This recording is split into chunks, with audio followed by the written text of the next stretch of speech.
तो हेलो बच्चों, कैसे हैं? उम्मीद करते हैं आप अच्छे होंगे और आपकी पढ़ाई अच्छे से चल रही होगी। मैं विनोद सर आपका ब्राइट फ्यूचर क्लासेस में एक बार फिर से स्वागत करता हूं। तो बच्चों, आज की क्लास में हम आपको साइंस पढ़ाएंगे क्लास 10 की। तो इसके पहले वाली क्लास में आपको हम परावर्तन और परावर्तन के नियम को पढ़ा चुके हैं। तो आज की क्लास में हम दर्पण के बारे में जानते हैं, यानी गोलीय दर्पण के बारे में, और उनसे संबंधित जितनी भी डिफिनीशन है उनको हम आज समझते हैं। तो देखिए, ये जो आपका चैप्टर है इसमें आपको रटने से डिफिनीशन याद नहीं होंगी, वो भूल जाएंगे। तो आज हम आरेख की मदद से एकदम आसानी से समझेंगे इनके डिफिनीशन को हम आरेख से कैसे सीख सकते हैं। तो आइए हम एकदम आसान तरीके से इसको समझते हैं।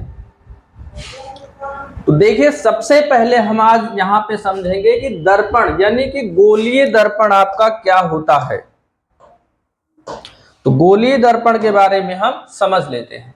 तो पहले एक डिफिनीशन देख लेते हैं, उसके बाद हम चित्र बना के इसको समझते हैं। तो क्या है? कांच के खोखले गोले का कटा भाग जिसके एक तल पर लाल ऑक्साइड का पेंट तथा दूसरा तल क्या होता है? परावर्तक तल होता है। दर्पण यानी गोलीय दर्पण क्या है? कांच के खोखले गोले का कटा भाग है और जिसके एक तल पर लाल ऑक्साइड का पेंट और दूसरा तल क्या होता है? परावर्तक तल होता है। तो आइए एक हम क्या बना लेते हैं, सर्कल बना लेते हैं, उसके बाद हम यहाँ पे आज समझते हैं। ये बन गया एक आपका वृत्त बन गया। ये कैसा वृत्त है? पारदर्शी है, यानी कि एक तरफ से दूसरी तरफ जो प्रकाश की किरणें हैं वो निकल जाती हैं। तो जो दर्पण आपका है वो इसी का पार्ट है। इसको क्या किया गया है?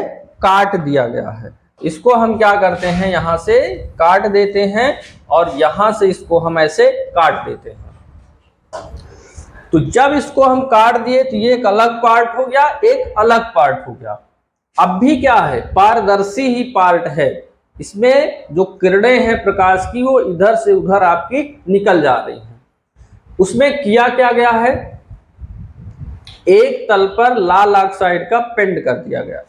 तो इधर की साइड में क्या कर दिया गया है? यहाँ पे पेंट कर दिया गया, जिससे प्रकाश की किरणें इस साइड में नहीं जा पा रही हैं। और इस तरफ का जो एक भाग हो रहा है उसमें अंदर की तरफ क्या किया गया? एक यानी कि पेंट कर दिया गया। तो जब इसमें बाहर की तरफ पेंट कर दिया और इसमें अंदर की तरफ पेंट कर दिया गया तो दो अलग अलग आकृतियां हमको मिल गई। अगर हम बनाएं तो हमको एक आकृति ऐसे मिल गई ये, और दूसरा अगर बनाएं हम तो हमको एक आकृति कुछ ऐसी मिल गई।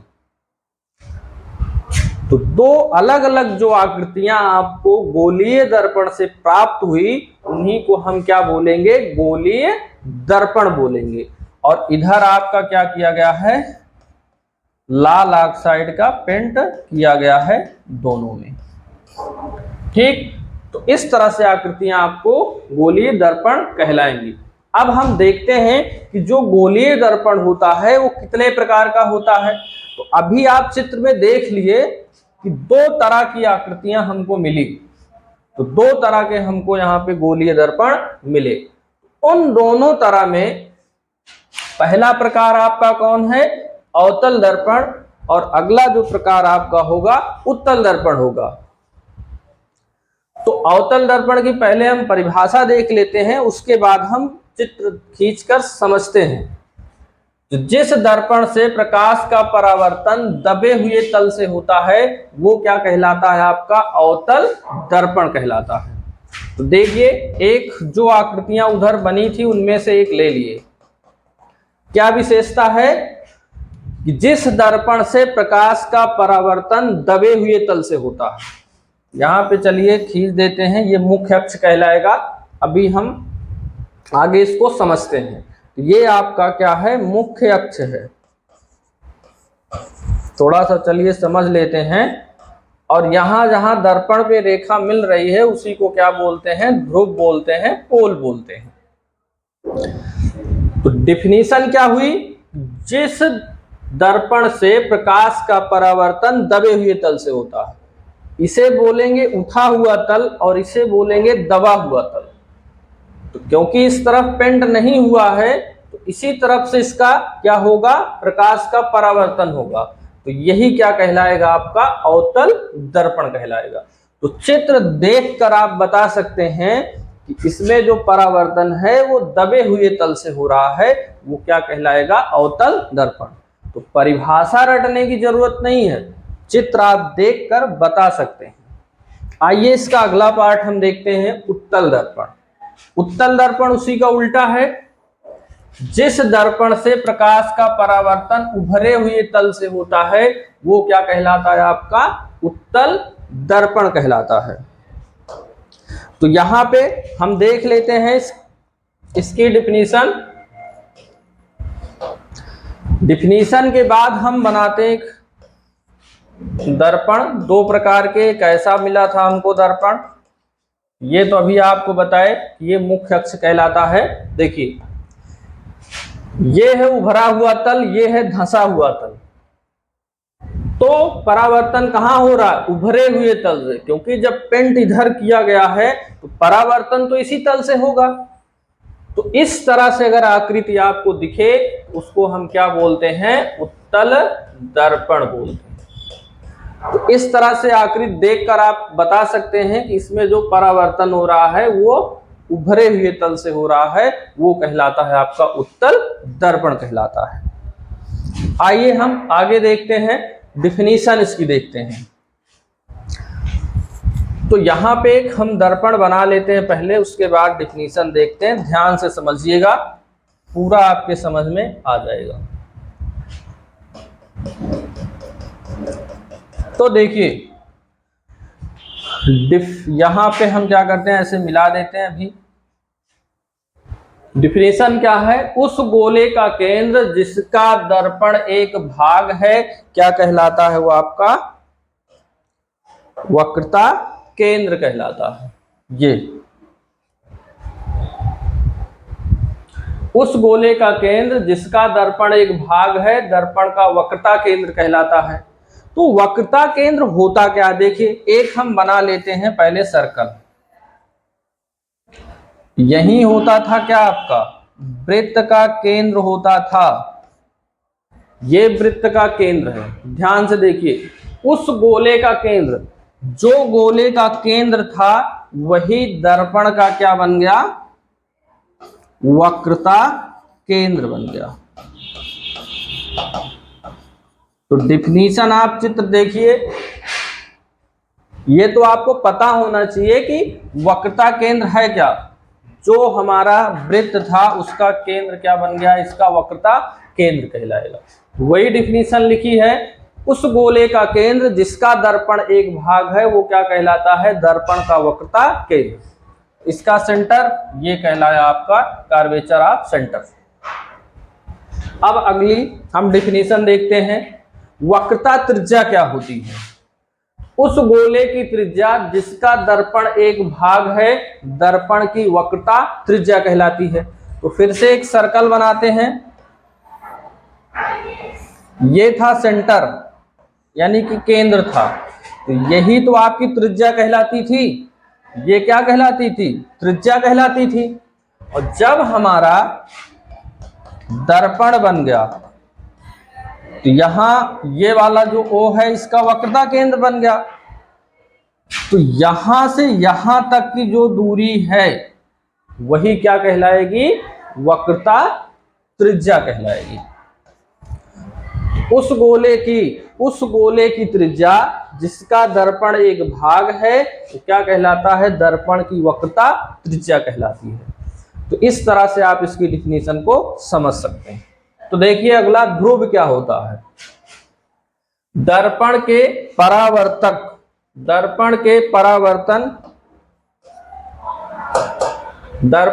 परावर्तन तल के मध्य बिंदु को क्या कहते हैं, ध्रुव कहते हैं। तो यहां पे ये देखिए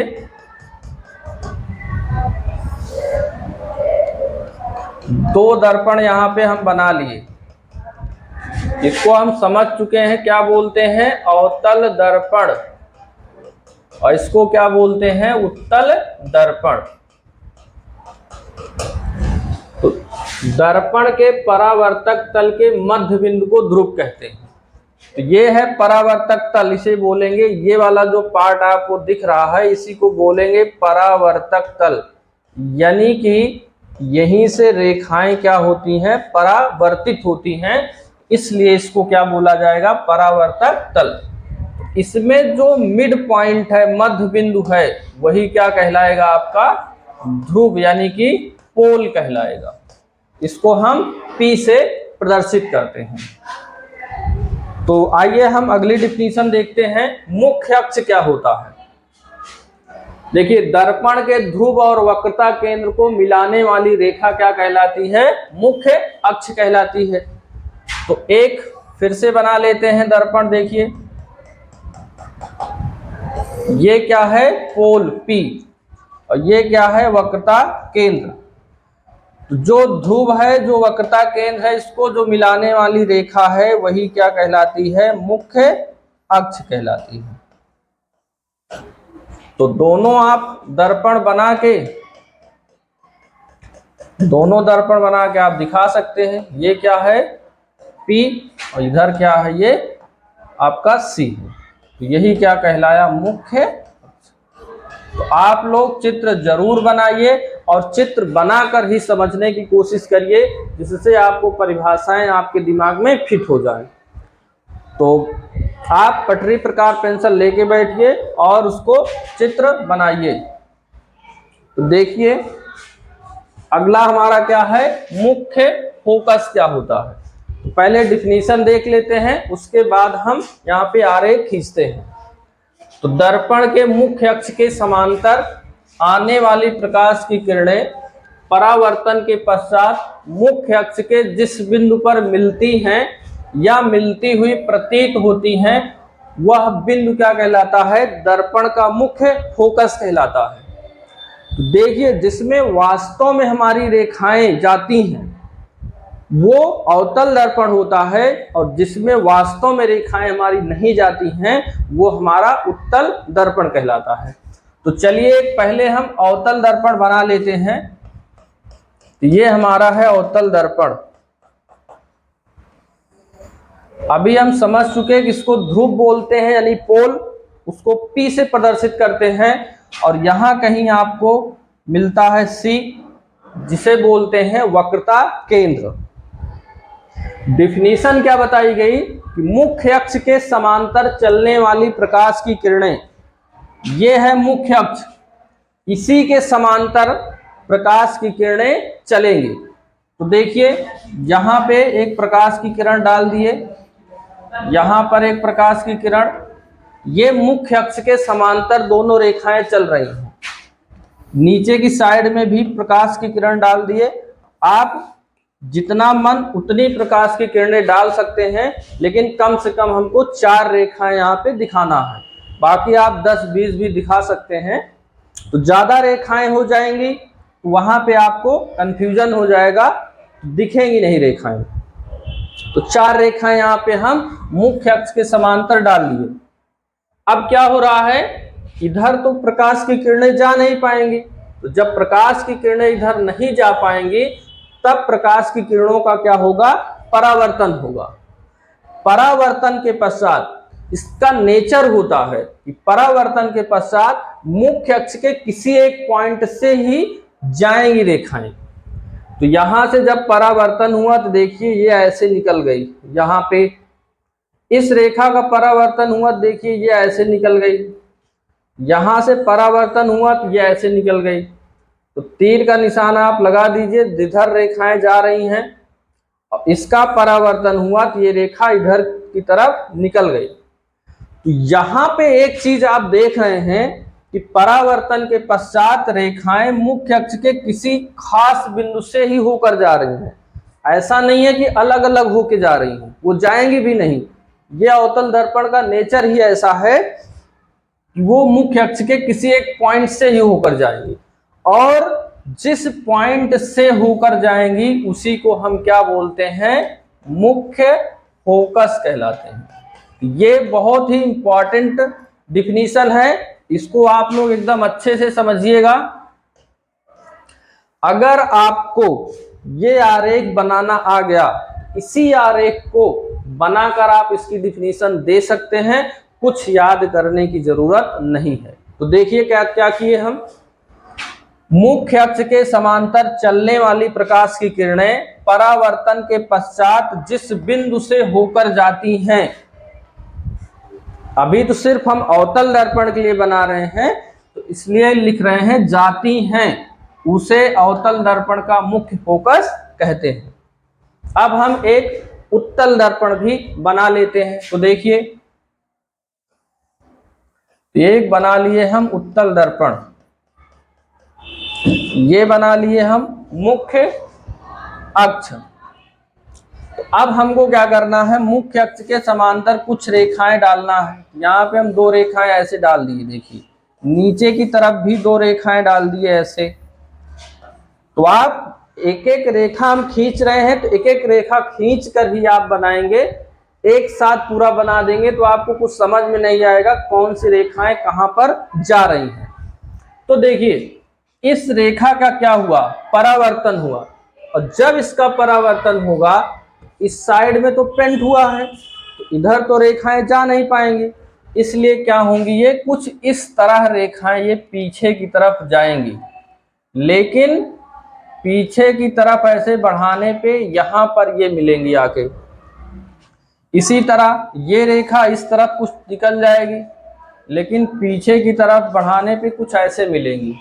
थोड़ी लाइन हमारी सीधा नहीं है, तो सीधी लाइन हम बना लेते हैं, तो कुछ रेखाएं ऐसे यहां जाएंगी। अब ये रेखा यहां से परावर्तन हुआ तो पीछे की साइड में ये चली गई, ये लेकिन ऐसे मिलाने पे यहां मिल रही हैं। इसी तरह ये रेखा इधर गई तो ये पीछे की तरफ चली गई, तो इधर तीर का निशान हो गया। लेकिन पीछे की तरफ जब हम बढ़ा रहे हैं रेखा को इधर की तरफ, ये मिल रही हैं यहाँ पे, ये रेखाएं वास्तव में नहीं मिल रही हैं, ये रेखाएं पीछे की तरफ बढ़ाने पे आभासी प्रतीत हो रही हैं। जिस पॉइंट पे हमको ये रेखाएं मिल रही हैं उसी को हम क्या बोलेंगे, मुख्य फोकस। देखिए ये हमारा बन गया उत्तल दर्पण के लिए मुख्य फोकस। अब इन दोनों चित्र को आप एक में मिलाकर इस डिफिनीशन को कैसे बना सकते हैं, आइए हम उसको देखते हैं। डिफिनीशन क्या, देखिए ध्यान से, मुख्य अक्ष के समांतर चलने वाली प्रकाश की किरण, इस वाले में भी मुख्य अक्ष के समांतर चल रही है और इस वाले में भी मुख्य अक्ष के समांतर रेखा चल रही है। इसमें परावर्तन के पश्चात मुख्य फोकस के किसी बिंदु से होकर जाती है और इसमें मुख्य अक्ष के किसी बिंदु से होकर जाती हुई प्रतीत होती है, और उसी पॉइंट्स को हम क्या बोलते हैं, मुख्य फोकस बोलते हैं।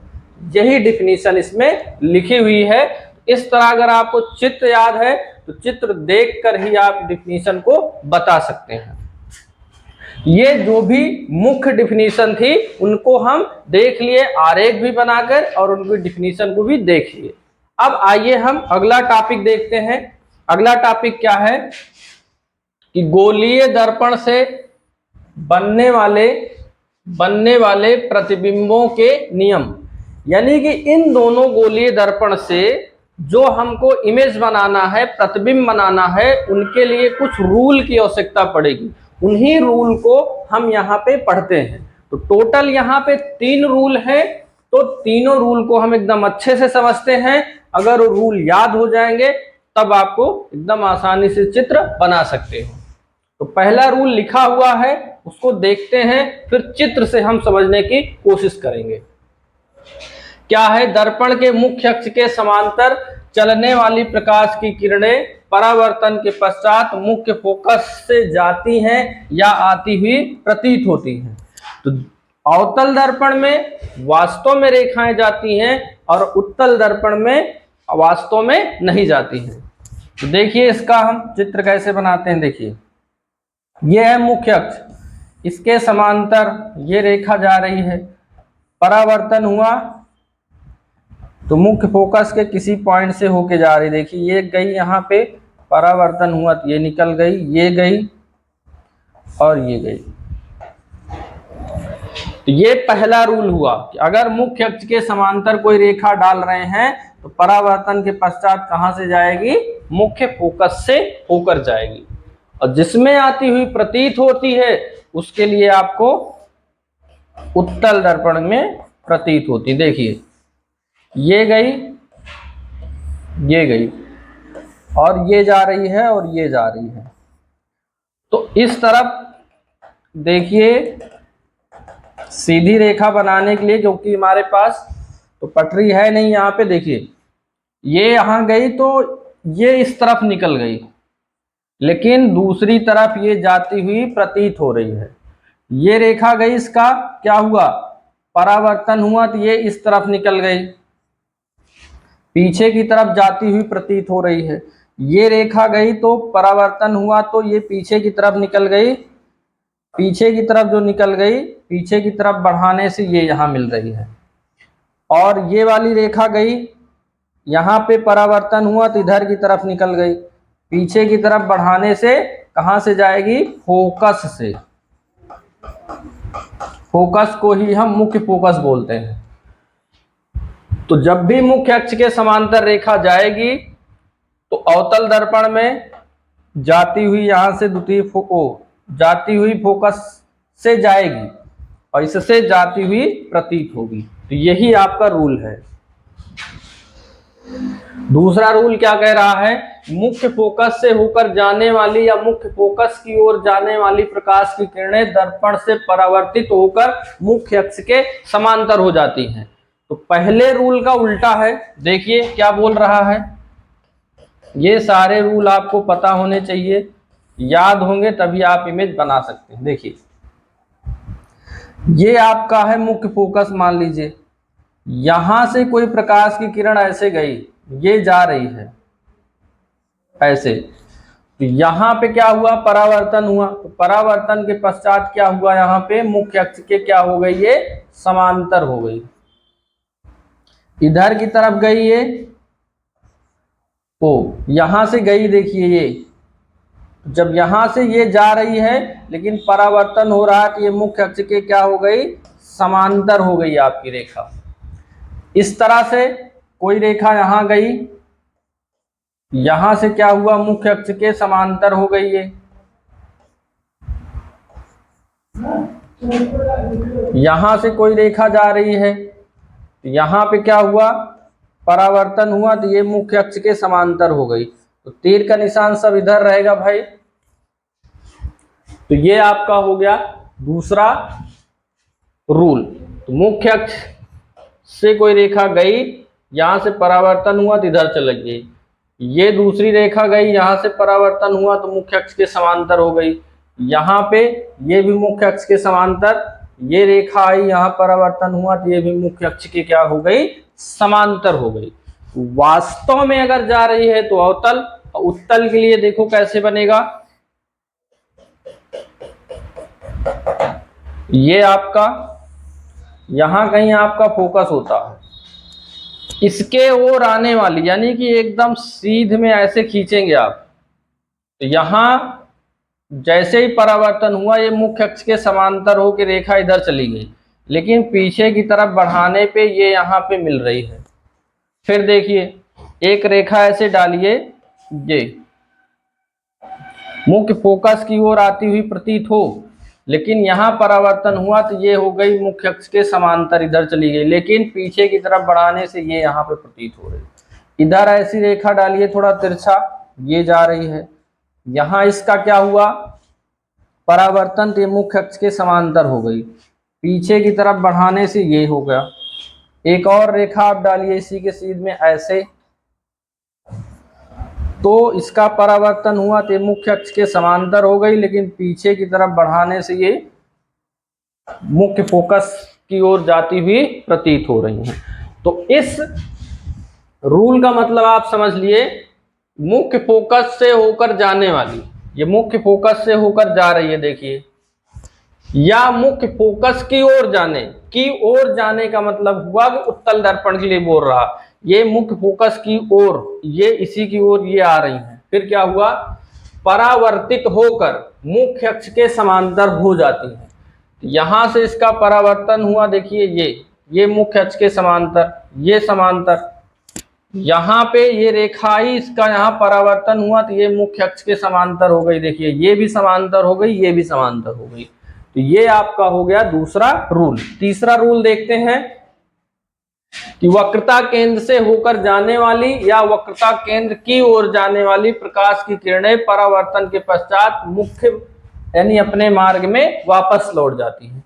यानी कि जब वक्रता केंद्र से रेखा जाती है तो उसके मार्ग में कोई भी परिवर्तन नहीं होता है।